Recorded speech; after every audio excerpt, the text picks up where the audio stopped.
Okay guys, welcome back. Today we are going to learn a little bit about the Peloponnesian War. And this is the war between Athens and Sparta. So if you think back, just to catch up on where we were, with the Persian War, Athens and Sparta united together for the first time to fight off the Persians.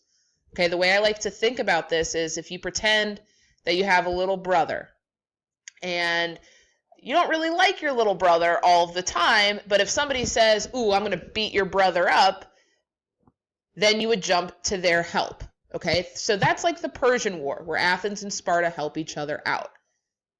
Then, after the Persian War, Athens goes through the golden age of Pericles, which we looked at last time. And then everyone wants to be in Athens. Okay, so think about your little brother again. And let's say that maybe they made the soccer team and you didn't. And on their report card, they had straight A's. And everyone wants to be their friend. And maybe they got a car when they turned 16 and you didn't. Okay, you might start feeling a little bit jealous and a little bit angry at your little brother. And you might want to get revenge. Okay, this is what happens for the Peloponnesian War. Sparta gets a little bit angry at Athens, and they're going to fight each other for control of Greece and for control of trade on land and on sea. So like we know before, you've taken notes on this, Athens was the most beautiful, educated city in the world. But then Sparta attacks Athens. Okay, and Sparta is going to have some help as well as the Athenians. So, like we said, after the Persian Wars, the Greek city-states start fighting against each other. There were two teams. Athens is going to be in charge of one team, and Sparta is going to be in charge of the other. The first team is the Delian League. You must know that Athens was a part of the Delian League. Athens and other small city-states that supported democracy were in charge of the Delian League. They had a lot of money. Team number 2 is the Peloponnesian League. The Peloponnesian League was made up of Sparta and other city-states that supported an oligarchy. Okay, so remember, democracy is ruled by citizens. Oligarchy is a small group of people that make all of the decisions. It's the rule of the few. Okay, so you must know that Athens goes with Delian League, Sparta goes with Peloponnesian League. And it's easy to remember because Sparta is on the Peloponnesian Peninsula. So like we see here, on the Peloponnesian Peninsula, right, is Sparta and a lot of the Peloponnesian League. Okay, on the Balkan Peninsula up here, you can see Athens and other cities that make up the Delian League. They also had Crete to the south, they had Rhodes, and they had all of these cities on the eastern side of the Aegean Sea. Okay, think about maybe the cause of the Peloponnesian War, and I kind of told you some of those before. Okay, so Athens was the strongest on the sea. Sparta is the strongest on the land.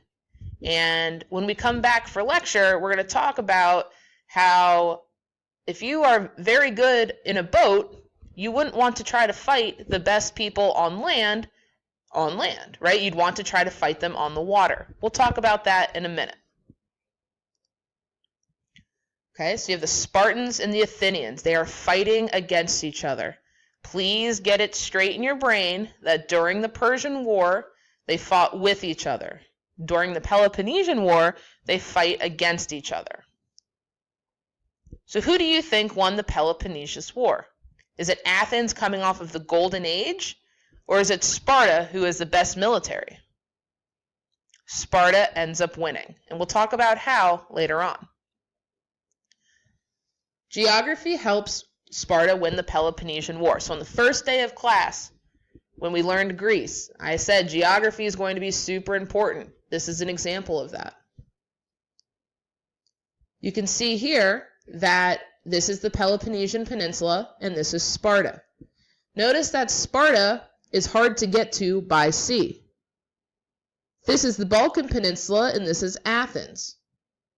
You can attack by sea, or you can come across the isthmus onto the Balkan Peninsula and attack by land.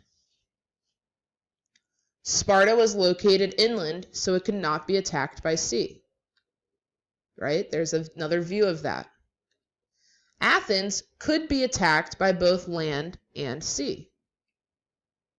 Okay, so you can see that the Spartans could send ships or triremes, right? We know that term, triremes, up across the entire Aegean Sea.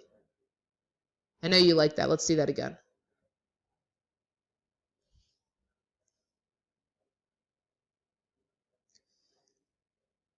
Eventually, what Sparta does is they cut off all of Athens' supplies, and people start starving, and they can't get their materials. And Athens surrenders to Sparta after 27 years. The war ends in 404 BC, after 27 years. Let's talk about the effects of the Peloponnesian War. Well, first of all, the golden age of Pericles ended, because the golden age, again, is going to happen during a time of peace. Now that they're fighting, they don't have time to create the next mathematical or artistic masterpiece, right? They need to worry about not getting their heads chopped off. And what building is this? Good, it's the Parthenon, right? Because you only see part of the roof. Eventually, Macedonia is going to become the next big power. If you look at our map here, Macedonia is just to the north of Greece. We're going to talk about Macedonia and Alexander the Great next time.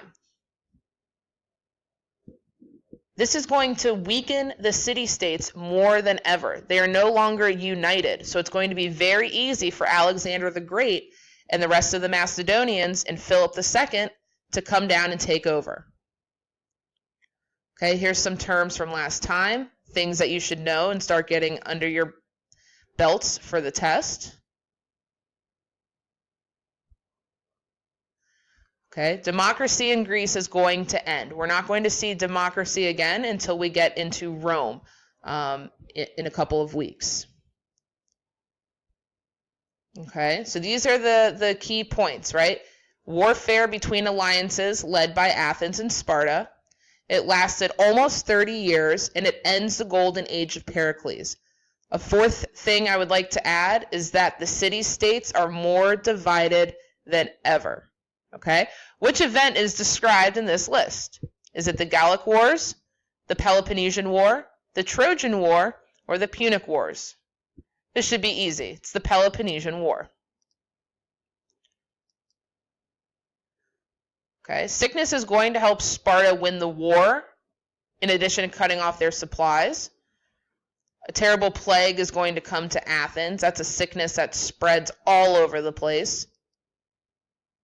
And eventually 1/4 of the people are going to die, and Pericles dies as well. Okay, and after this, again, the city-states are going to be more divided than ever. We'll talk about what happens with that with the next lesson when we come back from break.